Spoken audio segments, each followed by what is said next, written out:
Future ఎక్కడి future city? ఈయన future ఏందో ఆయనకే తెలియదు. రేపు ఉంటాడా ఎల్లుండి బీక్తాడా తెలియదు. ఆడ సిటీ లేదు.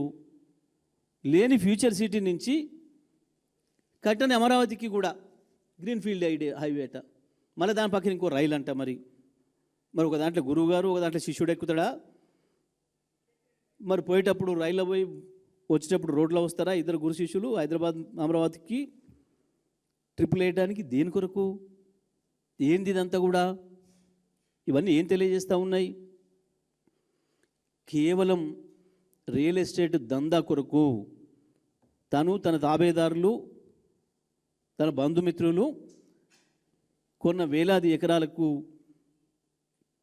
ఏదో ధరలు పెంచుకోవడానికి, డబ్బులు సంపాదించుకోవడానికి ఉపయోగపడతాయన్న ఒక దుర్మార్గమైన ఆలోచన తప్ప ఎక్కడ కూడా ప్రజల కోణం లేదు, ప్రజల అవసరాలు లేవు, దీంట్లో ప్రజల డిమాండ్ లేదు.